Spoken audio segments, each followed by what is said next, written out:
I think that works already. Let's see. 1, 2, 3.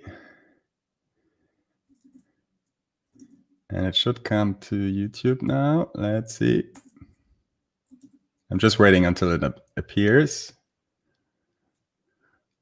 There we go. Cool. Hello, everybody. I have to mute myself here first. Here. Cool. Hello, everybody. Just recently, GitHub released this super nice feature that you could pimp your profile pages to include something like this, something in this block here. And the way it works is that instead of your user directory, so mine is Stefan here, you have to have another directory which has the same name as your username. So for example, like this. And when you have a README in there, you see here, for example, a README here. This README will go into your actual profile on GitHub. And just a few weeks ago, I built this little README here. And what it basically does is that this is automatically generated via GitHub Actions. And it's fed by, or it's using data coming from Contentful. So what you see here is are the recent blog posts that I actually released. And they're coming automatically from Contentful and are rendered via GitHub pages. So you see here, for example, on my website, you see some Today I Learned posts, which are immediately reflected on GitHub pages. And as I wanted to write a tutorial about that anyways, I thought that I could quick and dirty just... Oh, hey, Niels. Oh, yeah, right. Good point. So let's turn that on. Here we go. So you see now my screen. Restart over again. I'm doing that for the first time today. So you see here that on my GitHub profile pages, in my GitHub profile, you see that there is rendered stuff. Basically, it's coming from a repository that is my username with the name of my username, and there's a README. And this is automatically rendered with Contentful on GitHub pages. So and what I thought that I want to write a tutorial on how to do that anyways. I thought that, well, maybe let's just turn on the camera, do it on stream. Let's see if I can finish that. And then we have it on YouTube live right away. So I would just give that a spin and would enter my terminal, and then we can start going. So what you see here is that I'm in my project directory. And what I'm going to do is I'm going to create a new directory, which let's take Schnitzel. So let's not take Schnitzel, but rather GitHub README example. I'm going to create a new directory, so I should be now in that one. And what I can do is I'm going to initialize this directory, and I have a little shortcut here. So what you see here is npm init, and I have a little, yeah, good that you see my screen, Niels. What you can do now is that I hit this command, and this now will basically bootstrap a new GitHub project and everything that I usually use for stuff. So it asked me if I want to create a new GitHub repository, which I want to do. And now it's gonna create that one, and it's doing a bunch of stuff. Dun. Cool. So what we see here now is that I have a little bit of stuff available, and when I go to GitHub now, I should have already a new repository available. Let's see, which should have the same name. So we go here. We have the example. Cool. So we see here that it has a code of conduct, it has a license, and it is publicly available on GitHub already. So the goal for the next hour is to automatically render this README with some Contentful data powered by GitHub Actions. So how would we approach that first? So the first thing that we could do is we could go into VS Code. So let's open this in VS Code here. I'm opening that one up. And as I'm a JavaScript person, I would start by writing a little Node.js script to change and read the README file. So let's create a new index file here. Let's go index.js. And what do we want to do? So first of all, we probably want to read the README file. So what I'm going to do is I'm going to grab read file with require fs. And I think that this has now a promises property, which means that this automatically should return some promises. And what I also want to have, so let's just give this a try initially. So what we can do now is Top level await is theoretically available in Node. I'm not sure if it's in my version, so let's do something like this.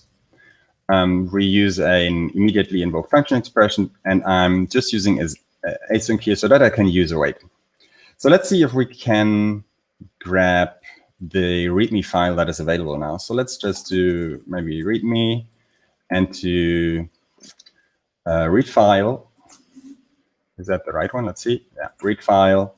And then what I'm going to do is I want to grab the current directory, and to make it work across different environments, I'm going to grab the join functionality from the path object, or from the path module. So this will join several parts from a system path together with a slash or a backslash. So what we can do now is we could say path.join dir name, and then let's say, what is the README file? README MD. And we are missing one parenthesis here. Oh, let's just join. All right, let's try this one. So this looks good. So let's move forward and let's just log that one out. So I'm going now to my terminal and let's do node index.js. All right, this is still a promise. So we have, of course, to await that.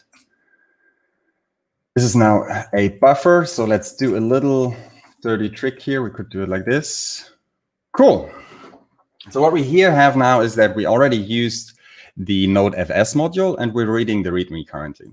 So what do we actually want to do? What we want to do is, when we look at the example that I showed you on my GitHub profile, is that we probably want to have something like a placeholder that will be replaced all the time with data that we're fetching from Contentful or somewhere else.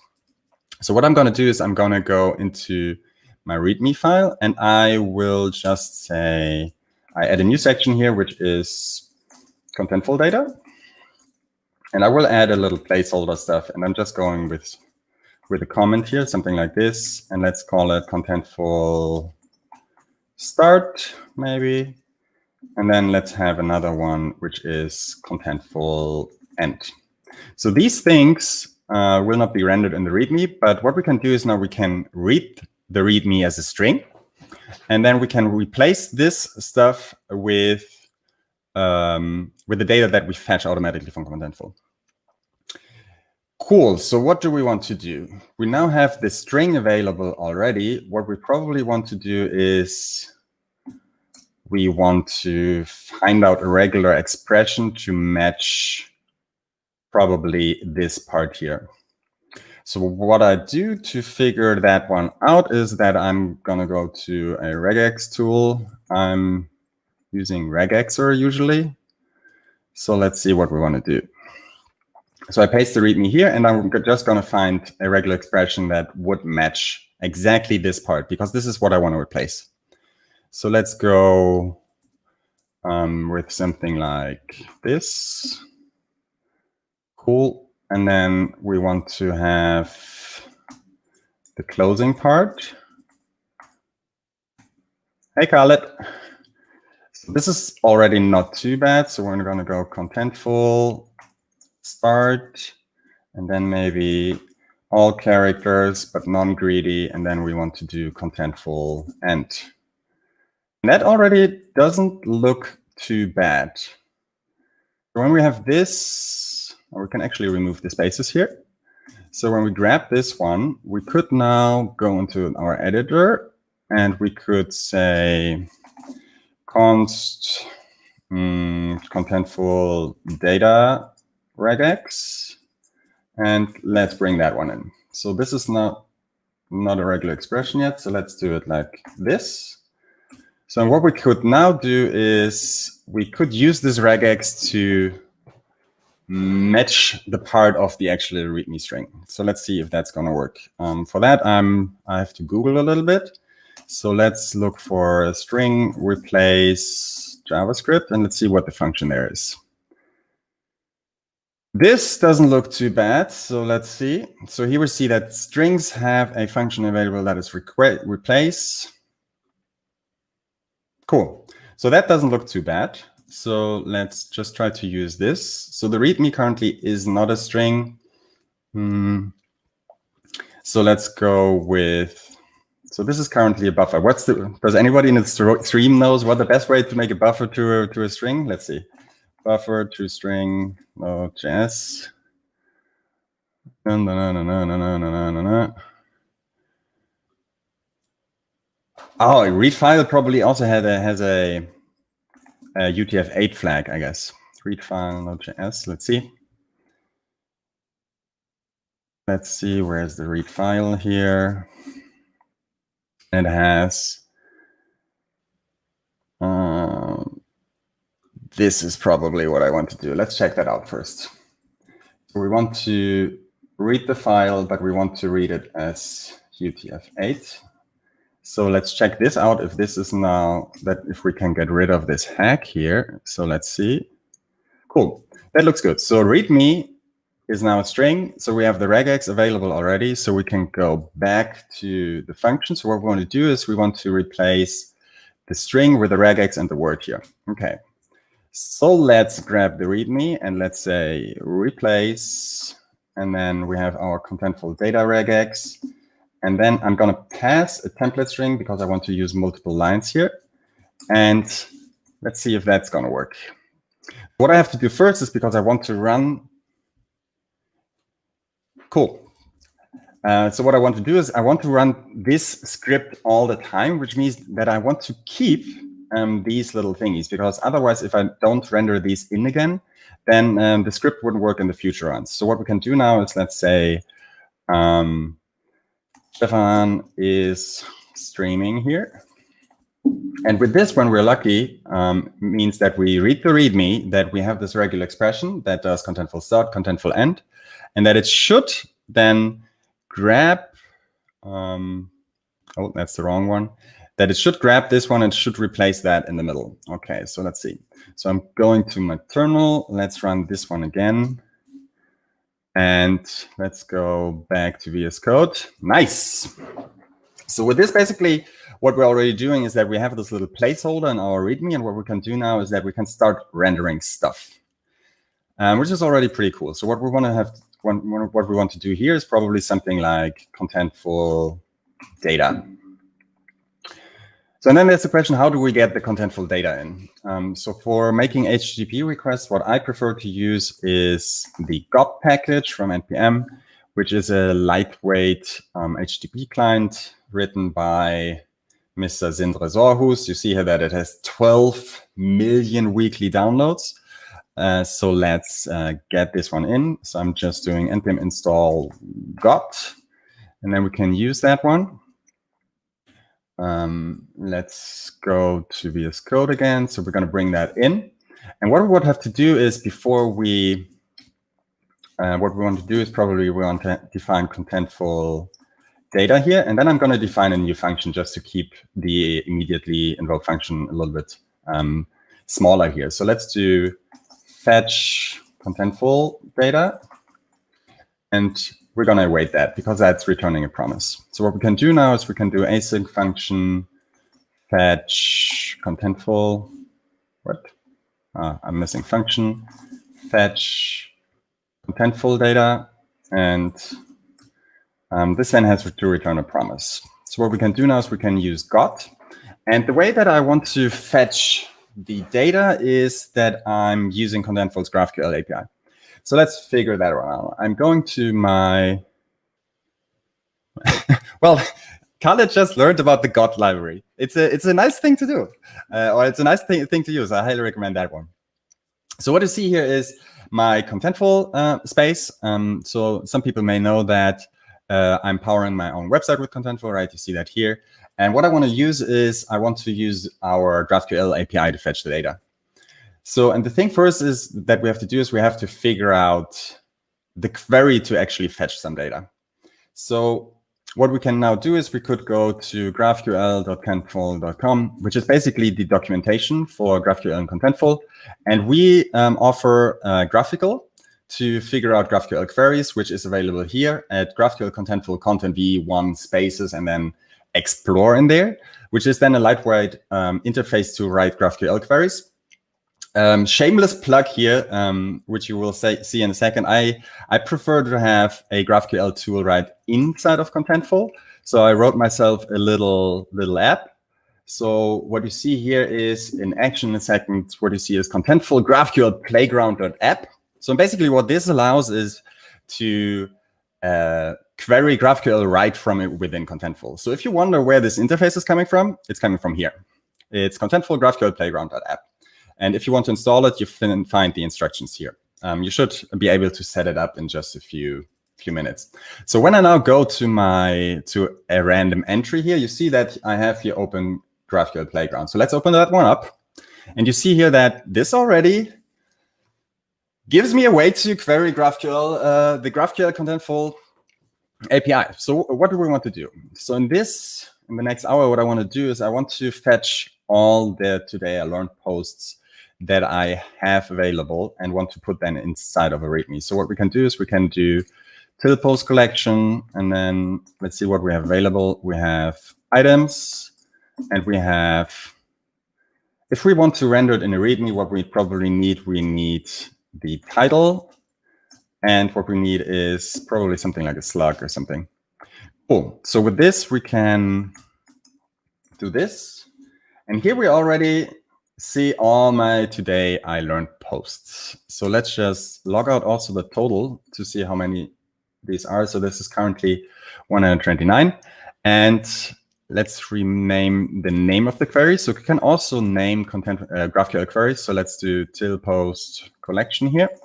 So with this, I already have my GraphQL query available. So what I can do now is let's query some data using GOT. So we can now go in here, and I'm pasting just the query here so that I have it handy available. So here we have our GraphQL query. And what we can now do is we can make the request using GOT. So let's have a look at the documentation of GOT. So GOT, first of all, needs the URL. So what is the GraphQL endpoint? Let's really go into the documentation on top. And here we see that it is HTTPS something, something. Okay, let's go like this. So this is the URL that we want to make the request to. And it accepts a space ID, which we have to bring in first. So what I'm going to do is that I'm going to define the space ID for now. I will move that into proper environment variables a little later. And let's go to Contentful. Here we see this one. Cool, this is our space ID. So what we can do now is we use here template string. We do it like this. We do it like this and like this. So that should work. But now we still have to authenticate with the GraphQL API. So what we can do is we can pass in an options object. And this now probably has a headers property. So let's have a look. So I'm going to GOT again to just have a look at headers. Yeah, so that is good. So let's define an authorization header. So authorization, which then will be something like bearer, something, something, something. And I know that the Contentful GraphQL API also wants to have a content type. So let's just have a look at how the content type header is actually written down. It is content minus type. Okay, so we have to define that one too. So let's do it like this. Whoop. Whoop, whoop, whoop. All right. Let's do it like this. And this then should be application JSON. Cool. Then there's a second thing that we want to do is we want to authorize against the API. So let's just say auth token here. And we're going to define that one. So and here's the thing with Contentful in general. So you can fetch data. To fetch data with Contentful, you have to define a set of API tokens or API keys. And I'm going to create a new pair of keys here right now.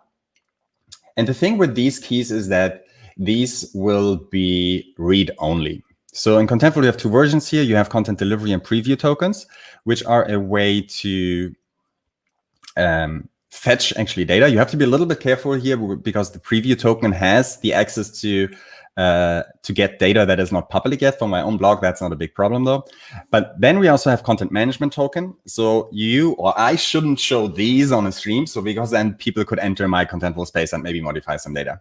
So, but for now, the content delivery key can be here. So let's create a new pair of keys here. So let's say live stream, and I'm going to revoke that later because I also don't want people to query my data. So let's bring in the token. So we now have the auth token. Now we could use that here. Here we go. And this now should return a promise. And let's see what we got back here. So we have a response. And then let's just return true. And that's gonna log out the response. Cool. So let's see what we got here. Oh, 400. What's the problem?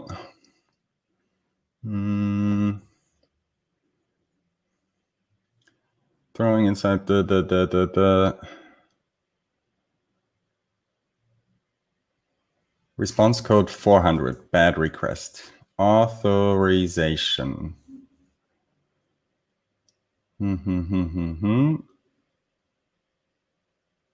Okay, let's have a look if the authorization is right. So when we go to an authorization header, authorization bearer auth token comes from here. Does that look right? It starts with a minus. So let's have a look. Let's go back here. Access token. Here we go. That looks okay. Content type, application, JSON, response. Let's see. Okay, I'm just going to try it again. Let's see. A 400. Do we have maybe in the API something like status codes? Here we go. 400. When do we get a 400? Validation. We're not passing the query. Here we go. We're not telling what we want to do. Okay, so let's define a body object, I would say, and we have to define the method too. Okay, so let's define method. Where do we find the method? Let's go to God again. Where is the method? Here we go. So it's inside of the options. So let's do method and post. And then we have to define the body, which should be JSON stringify, and then an object, and it should have the query. So this request now looks already a little better. So we make the request, we make a post request to the GraphQL API, and we have the authorization, we have a content type, and we're passing the query, which we already defined here. So let's give that another try. Nice. All right, we're making progress here. So that's cool. And we already, it looks like we see some data here. What do we get here? Let's have a look. That looks good. All right, so let's have it included a body property. So let's see if we can get that one out in one go here. Body. That's good. And then let's do JSON parse body. God also has some automatic JSON handling, but I'm just going very quickly here. That looks good. Cool. So what we have here is now we have data till post collection. So what I would like to do is here is I would like to return this body and let's say const post equals JSON parse and then data dot till post collection. Here we go. And when you use JSON parse, you should always be a good person and catch that because it will throw very badly if something goes wrong. So let's return posts here. And otherwise, we're just gonna, let's just log the error and throw it. So console error, and whoops. And then let's throw the error if something goes wrong. Oh, so with this, what we could potentially do is we could now go in here already and we can say contentful data. All right, let's run this one again. Sweet. So what we have here now, let's see what we have. We have, where are we? We have still the items. So I just want to return the items here so then I can deal with the array immediately. So let's go do this. And then contentful data, we can probably, let's rename this one to fetch till posts. Cool. And here we have posts then. Now means that we could go into our little replacer function and we could iterate over that one and write some and return some stuff. So let's say posts map, and then I'm gonna grab automatically the title and the slug. And then I'm gonna go in here, and what I'm gonna do, or we can actually do that inline. So we do a template string, and what I wanted to do is add a list with the title, and then the URL should be https my website, and today I learned and the slug. Cool. So theoretically, what I would do now is that I'm already rendering something to the README. All right, no error. That's cool. But no, nothing in there yet. So let's see. Let's see what is going on here. Posts map. We have to join that together, maybe. Join with a new line. Let's see if that looks better. Emojis are important. How do I get? Is there a package for random emojis? Let's see. Random emoji npm. Right, that looks good. Name is good. All right, let's grab that one. Okay, cool. So let's go to the terminal. Let's install that one. And then we can grab random emoji. All right, let's go up here. Use const here. And how do I use that? So random emoji count 5. Array of 5 random emojis. So can I just have one? Yeah, let's just go with 1 here. Or with 3, maybe? Okay, so let's go in here and let's say random, what was it? Random emoji count 3, and this returns an array. And then we want to, what do we want to get out? The character. And then we want to return the character, and where does the map? And then we want to join everything together with an empty string. Okay, let's. Oh yeah, Khaled, I need to write to the file. You're right. Let's log it for now, and then let's write it to the file. That's correct. So console log. What was that? Let's give that a name here, new readme. And then save that and log that out just to see if our templating logic works. And here oops, that's not what I want to do. Still not replacing. Let's have a look. So we have,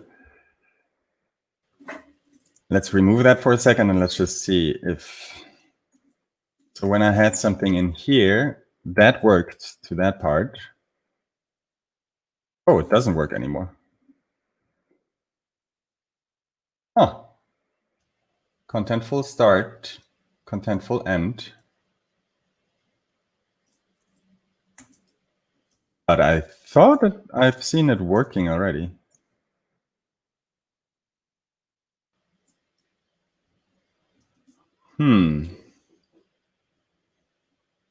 Is our regex not working anymore? So so this is this one. Yeah. But the new README is exactly the same, which probably, okay, how do I test the regex? Let's do regex test JavaScript.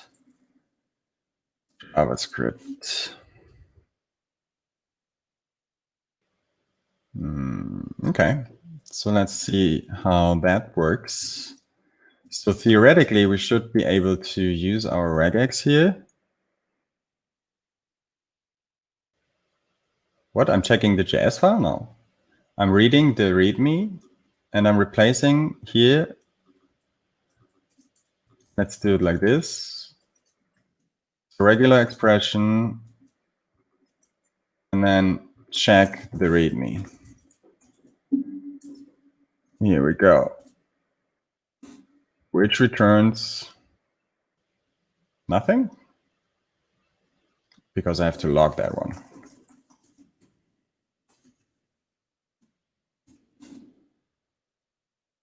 Okay, so my regular expression is not matching anymore for some reason. So we have contentful start, contentful end. Let's go to regex again. Contentful start, contentful start, and contentful end.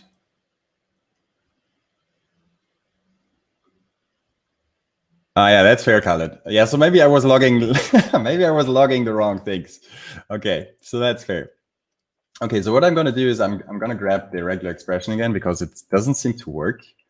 So let's go back here. We have this buddy here. Ah, did I remove the space? Are the spaces the problem? What? So that works to that point, and then I want to match any character up to, it's not including line breaks. There's a regular expression flag for that, isn't it? Contentful, no, not contentful, JavaScript. Should I just be non-greedy? Does that work? No. And JavaScript, regular expression, include new line.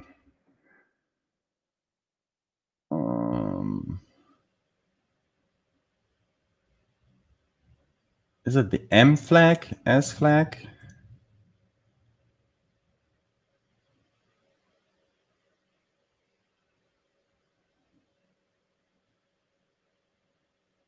I think there's a flag for that. Let's see, regular expression, flag, match every character.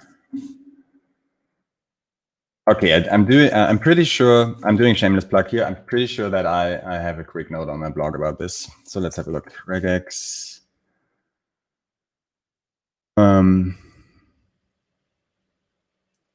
Here we go. The dot doesn't match all characters. The as flag. Let's have a look. Can we have the as flag in regexer? Here we go. So the regular expression was correct, but the dot in regular expression is actually not matching everything. So when we now go here and we have the as flag, then hopefully we have a true in our suite. And now what do we log here? We log new readme. Let's do this. Okay. And now I lost everything that I have. Let's see my clipboard manager. Let's bring that one in, which is iterating over the data and rendering the emoji. Let's see. Nice. The random emojis were a nice touch, Khaled. I like that. So what we have to do now is that we have to write that to disk back again. So let's do write file. And we're basically doing the same thing as we did with the reading. We're going to go where was it? Here. We're going to go here, and we're going to write that to disk, and we're going to await that. This will be write file, join, dear name. I'm not sure if we need this one, but let's see. And then we give a success message, which is console log if backslash you've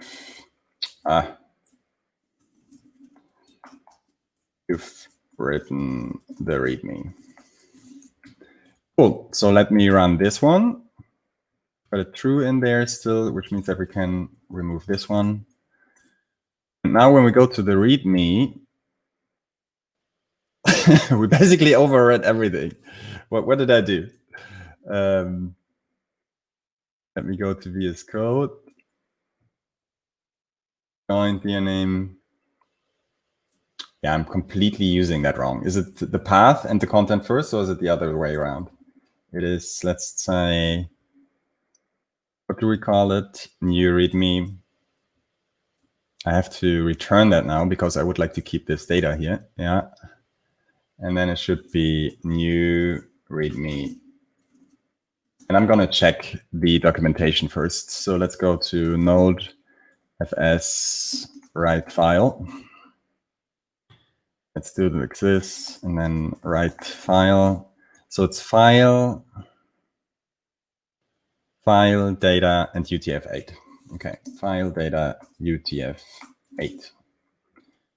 So let's do this one again. You've written the README, which is nice. And when we now go to the README, that looks good. Nice. I love it. But let's limit that to only the last 10 posts. So I'm going back to Contentful, and I'm just, let's save that one. And I'm just going to write a new query. So I'm grabbing the query that I had already, this one, and I'm just going to figure out how I can limit this query inside of GraphQL. So let's paste this one here, and I know that there are some arguments available. So let's have a look. Nope, it's not here. It's on the collection actually. And here we have limit, and then let's do 10. Does that work? That looks good. Cool. So what we can do now is we go back, we update the query. And when we now re-render the README, we should have everything properly available. So we have here, and here we have random emojis. And I think I will add the random emojis to my own README really too. So looks good. So with this, we could now already push that to GitHub, and let's see if that renders properly. So I'm just doing this, and I'm going to do add and git commit.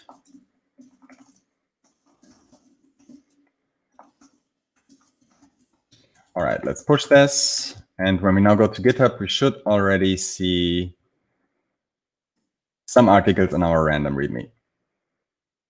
Nice. It is inside of a code block, which is probably because the indentation is not right. So this should be gone here. But I'm going to fix that later in case there is still some time. Because now I think it's time to get in some GitHub Actions. Cool. So let's see what we can do. I think a GitHub action is you have to have a .github directory, and then you can have workflows. And then this needs, so a GitHub action workflow needs a configuration file. So let's say generate readme.yaml. Oh, and for this, I really have to Google stuff. So let's have a look. So GitHub Actions workflow. So the first thing is that we want to do is, let's have a look how this whole thing works. Do we have an example workflow somewhere? GitHub Actions getting started. Maybe here? No. Workflows. Configuring a workflow. This looks good. All right. So what we're going to do is here, I'm just going to grab one thing and let's see what we have here. So we have here write readme. And we want to do this on when anybody pushes something. But for the sake of easiness, what I also want to do is that I will run it in an, well, let's go with push for now. And then if we have time, we could still include it so that when I publish something on Contentful, that it would trigger a GitHub action via HTTP. But let's see if we make it to that one. So what we have here, we can define some jobs. We're going to say write readme. So I'm going to remove these kind of things. And the first thing that I would like to try is to figure out if we can run the node script. So let's call this generate instead of write. Generate readme, generate, and commit readme maybe. So like this, because the commit step is a different one there. So then we can, I know that if we want to deal with files in a GitHub action, there's a action that we have to use to check out actually the files of the repository, and it's a checkout action. It took me quite a while to figure out how this works, because otherwise you don't have access to the files. So what we have to do is something like this. Let's see if that works. So we use that steps.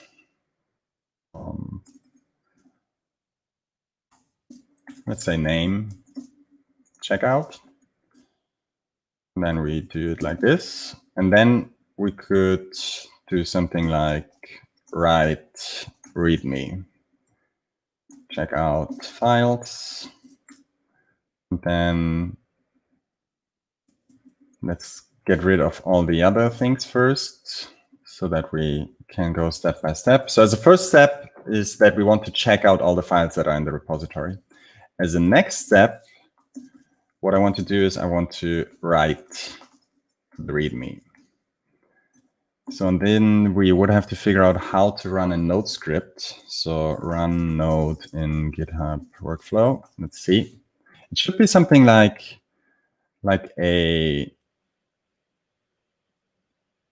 bash command or something.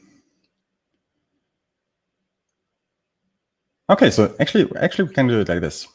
So and the run command I think already accepts.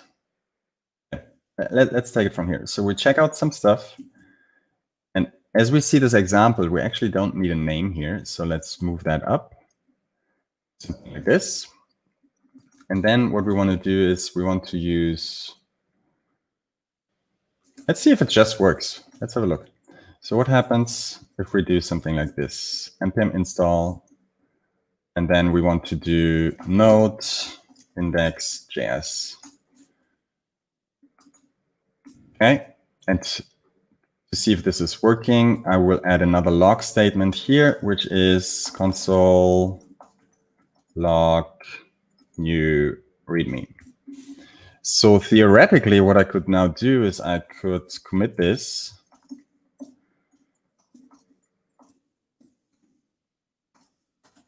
I could push this, and when we now go to the repository, which we have here, we should go to the actions. Nice. We see our GitHub action, but nothing is happening. Is that correct? Let's see. Here we have the action that was triggered because we pushed some stuff.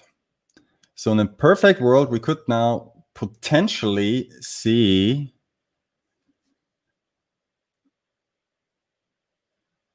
okay, what do we see here? Run node doesn't show anything. Okay, so I did a refresh, but let's see.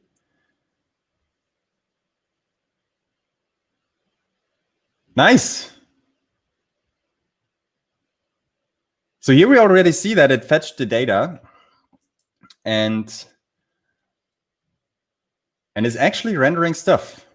So in theory, when we now go inside our workflow, what we could do is we could do something like git status, and it should show now. Let me just speed that up a little bit and do git. So this is a snippet that I use fairly often to just push stuff all the time. So it's adding git sneak is a command that uses git commit --amend, and then I'm force pushing it. So basically it's so that I don't have to make several commits. So now I can just go into the history and I can, what? Okay, screw that. Maybe I cannot do that here.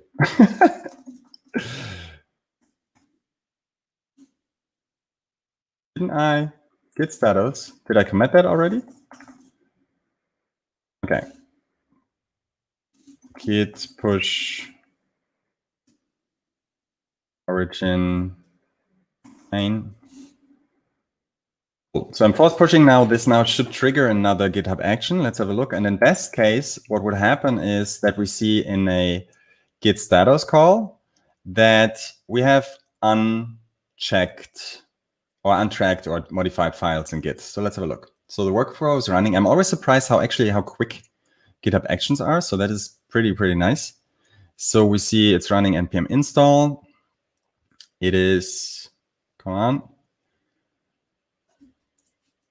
It is rendering our stuff and it's running git status. Nice. And it says that the README was modified. Cool. So what we could now do already is that we could do run git add dot and git commit -m updated README. All right. So before I trigger that again, let's go to the main here and let's have a look. So we have here a half moon, a pig, and a hat. Okay. Let's do my little super snippet here, and I think that that's why it's not working. So let's add everything and force push everything. So when it works already, what we should see is that the emojis, the random emojis, should be different ones in a moment, because the README should be, come on, let's see how the status of the action is. When we go here, okay, the bash script is not working. Please tell me who you are.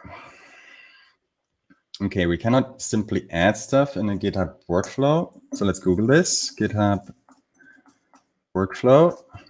We probably need a different action here or something, or a different package.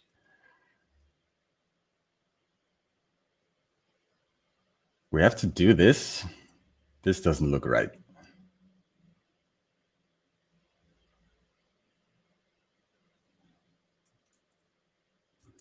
Is there a package for that? So let's say GitHub Actions commit user, maybe. How does one commit from an action? That looks good. So let's have a look here. Come on.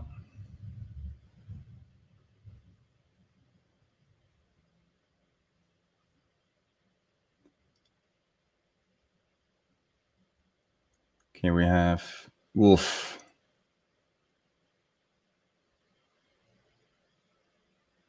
If you use checkout v2 instead of the login is done automatically, you can git commit and git push without setting up anything. But I thought that I'm using checkout v2.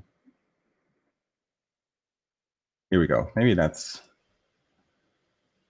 push and commit using the, okay, so run. Okay, I think we have to do this. All right, so let's go back into our action. When is that saying? So it says, okay, so what we can do is we can have a pipe here, and then we can have some more bash or shell scripts in here. So let's do it like this. So username, actions, add, commit, updated, readme, this and this. Now let's give that another try. So what we can do is now we can commit everything, push it again, and go back here. This now should have triggered another action. It did not.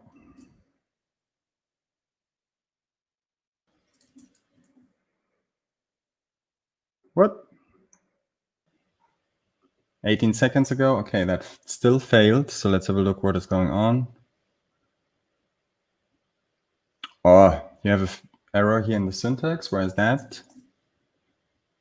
Run. Does it really need 4 spaces? Is that how YAML works?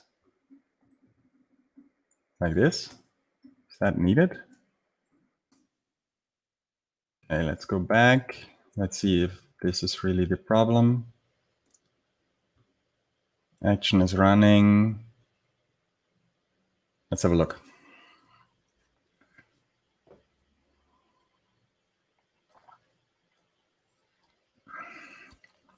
Okay, it seems that at least the YAML is valid.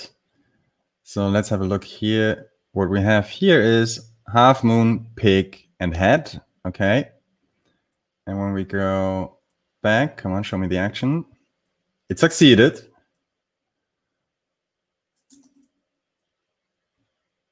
Huh. It's still half moon. Let's have a look.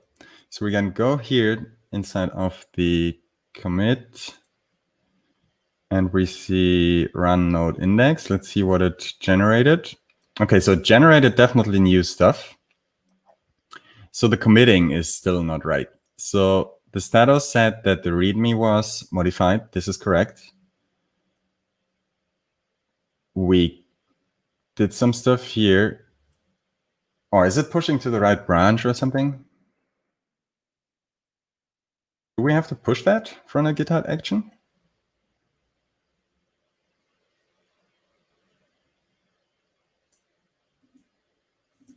We just do git push. Let's have a look in the history, if it's there somewhere. It is not. Are there any commits? Oh, okay. Let's see if pushing does the trick. Okay, new action here. It's running.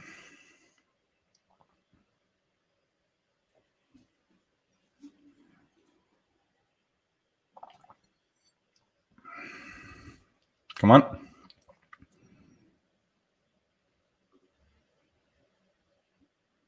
So that works fine.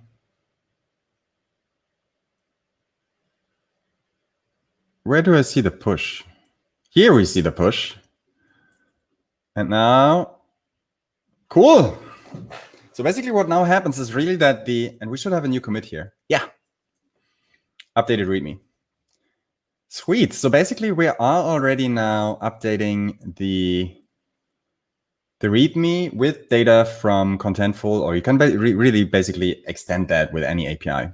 So, but what we should do now first is what we have here is we have hard-coded values in here. So that shouldn't be, first of all, the case. So what we want to do is we want to put then these into environment variables. So let me just do this and get this out of process env. And then we have to provide these in our GitHub action. I think that you can go to settings, secrets maybe. Yeah, so let's add a new setting here, which is, what was it? Space ID, just my space. Here we go. And we want to have another one, which is auth token here. And we grab this one. And we paste this one. Now we can remove these two. And I'm going to just quickly create an end file so that I can use that later if I want to. The end file is usually a hidden file that you have in your project with these kind of things. These should not commit it because these tokens, right, are now read-only. It's not very critical, but sometimes you have tokens in there that have write access and you don't want to commit these. So let me just quickly make sure that my end file is in git ignore, which is nice, cool. So, but in that case, now I remove the tokens, and in best, we should be able to re-render the README automatically without, didn't we have? Yeah, this is because I pushed and I force pushed. This is why we see the old ones here. So basically what happened is that I just override the first commit of the action. So let's have a look. when we go to the action here and it failed, what is going on? Didn't it use nothing to commit? Let's go into our script. Okay. So something is not right with our environment. So let's see, the tokens are not passed to our node script. So let's say use environment variables in GitHub workflow. Probably have to define these somewhere. This doesn't look too bad. So let's say bring these into our workflow file. So we want to run this with the environment, which is space ID, and we want to run auth token, so we don't need a third one. And there's this funky GitHub Action syntax to pass the secrets. So let's have a look. Use GitHub Secrets. Creating and storing, here we go. This doesn't look creating, using create a secret, that looks okay, but how do I use? This is how it's used, exactly. So let's have a look. So when we now go in here, we could do secrets, space ID, and let's move this one, secrets auth token. Should these be like this? Where did I copy these from? Was it here? Starting, let's see if it complains. So basically, we really have to, the secrets that we set in GitHub Actions are not automatically available. We have to set them in environment variables first so that they are available. So let's go to the action and let's go here. And now let's have a look what's going on. Well, it seems to work. So when we go now here, we have new emojis. That's nice. The markdown is still not rendering properly, but let's deal with that later. So, and what we should do is we should probably move that up. So I will just quickly remove everything again, because it doesn't matter. The GitHub action will re-render that anyways, so that I have these two blocks here. And I want to have, oops, I want to have these above the code of conduct. Cool. So with this, what we just did is that we removed the environment variables and we set up GitHub secrets, and we pass them now down to our script. So and really the last quick thing that I would like to do is to set up an HTTP trigger so that my action automatically runs when something was published. Okay, so how will we do this? I know that there's a trigger available, so you can do trigger GitHub Actions HTTP. Let's see. So there are events, and there is something like, can we just look for HTTP here? Nothing. Okay. So we have, you can run workflows on pushes, on, oh, webhooks looks good. Okay. Request action.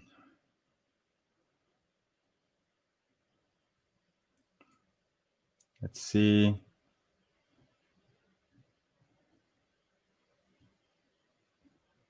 Okay, you know what? I know that my friend Shai actually wrote about this GitHub Actions. Let's see what the configuration is. So when we go to the Contentful block, it is, come on, where is it? Repository dispatch is what I'm looking for. Okay, so let's see, GitHub workflows, repository dispatch. That's something I wouldn't have thought of. Okay, we're back on the same page. Repository dispatch. Okay, so let's see how this works. You can use GitHub API to trigger a webhook event called when you want to trigger a workflow for it that happens outside of Contentful. For more information, create a repository dispatch event. Okay, let's have a look here. You can use dun, dun, dun, dun, dun, dun, dun. Okay, so what that needs is, okay, now I have to read that. The client payload is, okay,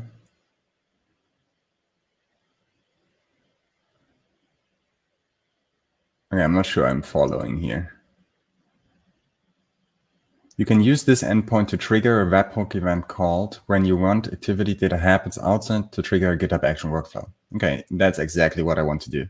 You must configure a GitHub Action workflow to run when the repository dispatch event occurs. Okay, how was that? It's like repository dispatch. Okay, so let's add that one to our workflow here. So on repository dispatch. I'm not really sure what we should do here with opened and deleted. I assume that this is mapping to HTTP verbs, but I'm not sure. Let's see what happens now. Webhook payload. For an example, response dispatch webhook payload. See that your workflow might need. It doesn't need anything.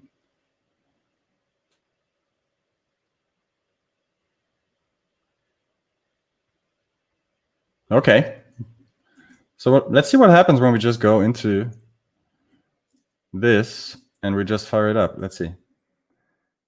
We don't need any additional information because we just want to run.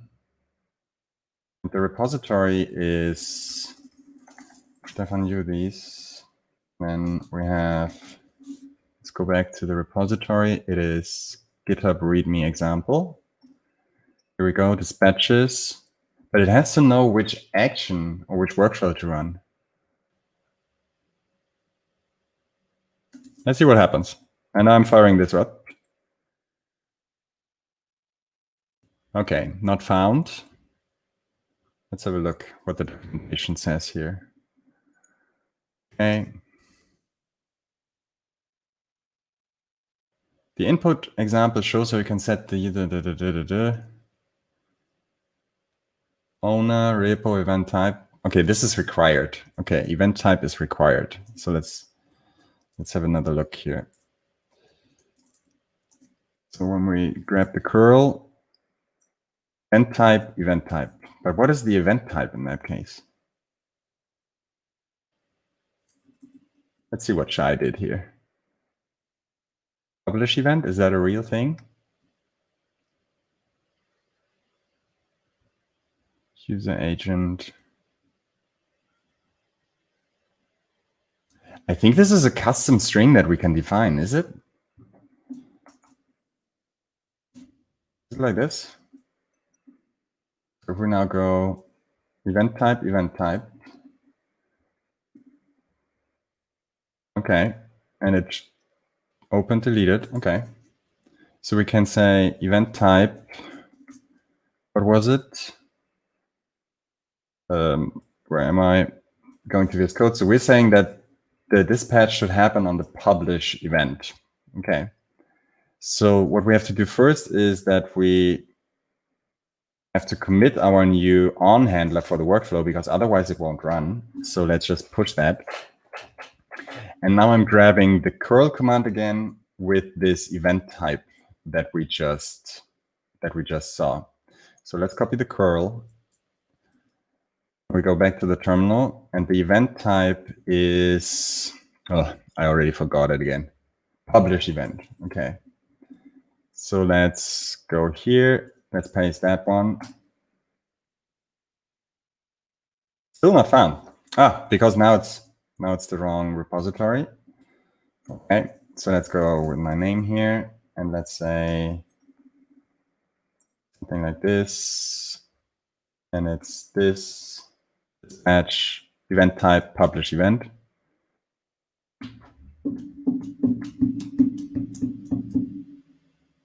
Not found.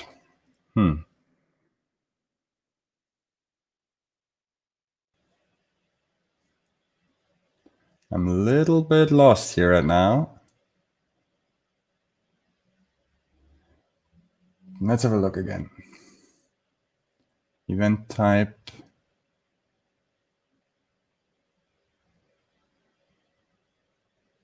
Do I need to add a token or something? Build on publish. But it's not written here that, here, this is probably the key. Okay. To give write access to the repository, you must use a personal access token with a repo scope. For more information, see creating personal access token for the command line. That is unfortunate. Okay, let's see. So I'm moving. This is now a token that I don't want to see, that I don't want to show on the stream.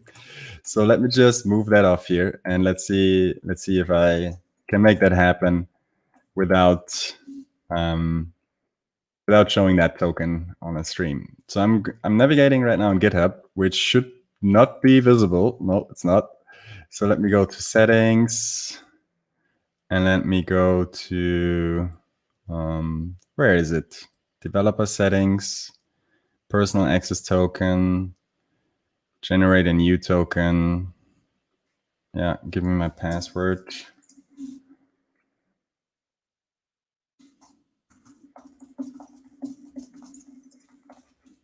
Okay.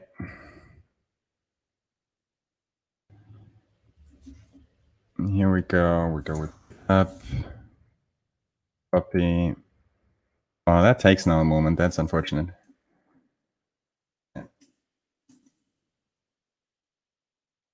Okay, confirm. Okay, the token is for my live streaming here, and it should have repo access. Okay, let's copy this one. How do I do that now? Can I, when I set the webhook in Contentful, can I hide the token there somewhere? Let's see. So when I go to the webhooks in Contentful, what I would like to do is, so we see here that this is actually the webhook that really drives my webhook for the real README. So let's see. Okay, live streaming post. We know the URL. So this should be the URL. Okay. Let's paste this one here. I don't want to have it for all events. I only want to have it for published and unpublished entries. Okay, now add a secret. Okay. Okay, let's see where it has to go, and I will quickly move it off the screen then, and then let's see where it has to be. But where has to be the token? To give write access, you must use a personal access token with a repo scope. For more information, but where do I place that?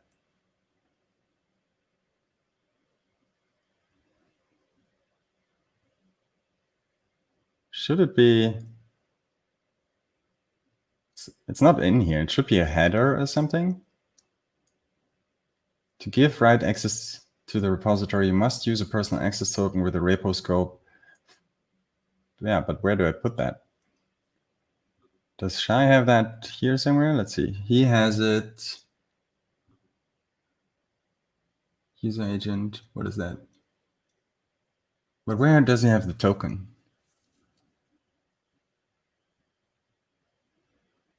Contentful. It's an authorization header.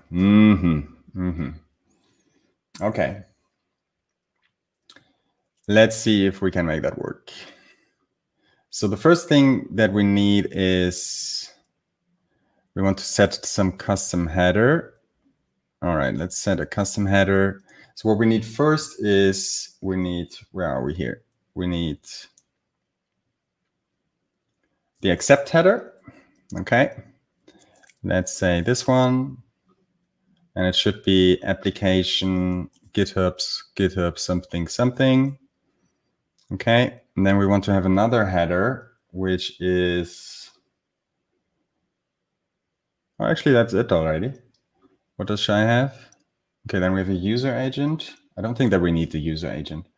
And then we have to use the authorization header. Okay, so let's see, is that visible here? Oh, no, it's not. Oh, nice. Cool. So that we can say authorization, and I'm going here with bearer, and I'm gonna copy my token from here. So bearer, add a secret header. Then we remove this one. Oh, that's fancy. Okay. So we have here the post, live streaming. Here we go. We have entry, unpublish, whenever something there. We have the authorization set. All right, let's see what happens. Whew. So theoretically, when I now go here somewhere in Contentful, what I could do is that I could just publish a new entry. So, and I'm just removing a space and I'm adding a space.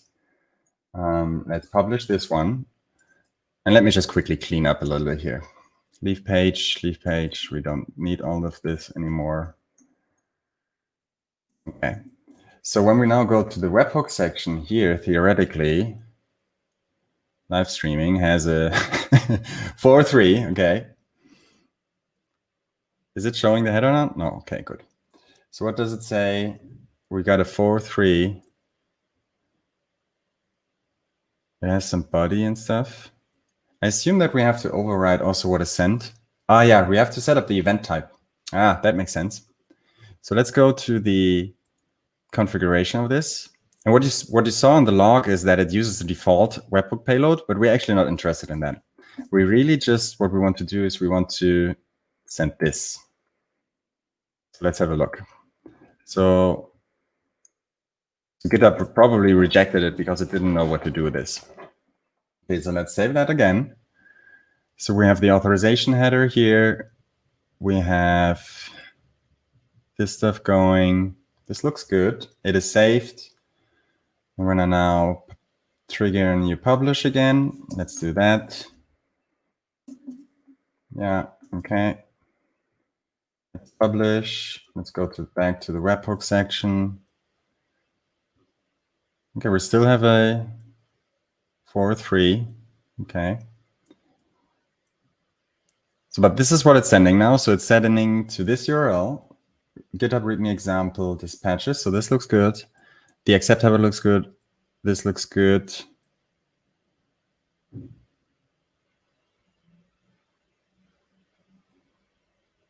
Please make sure your request has a user agent header.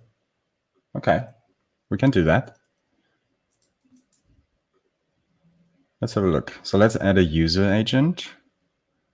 Add custom header, user agent, Contentful.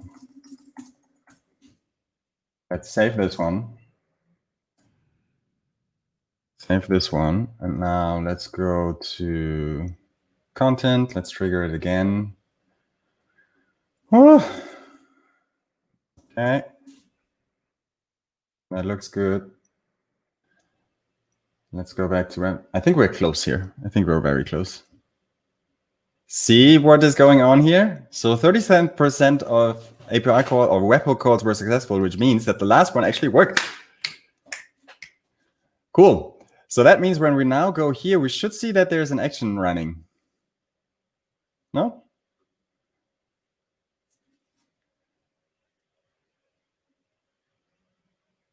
Oh, maybe I was happy too early. Invalid type for on. Okay. But what's okay? Let's go back to our code. Push and repository dispatch. I'm just going to cheat and let's see again what Shai did here. On repository dispatch.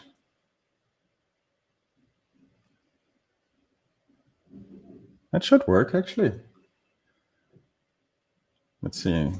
Repository dispatch.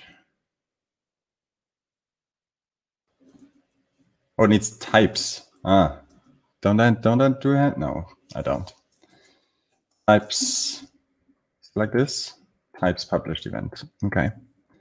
So let's go here. Let's do git commit and push that again, which now should run the action once because we did a push, which means that the trigger, this one, still works, which is nice. But when we now go again here to Contentful, we should go, and let me just quickly at the time, I think I have a meeting at some point. Yeah, okay, so I have 15 minutes to make that work. Okay, so let's trigger another one.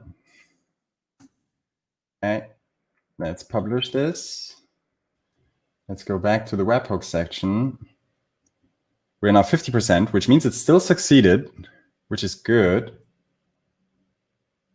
This looks like a good response here. What is written there? No response. Okay. Which means that now, woo! Nice. So Contentful is just triggering GitHub Actions here right now.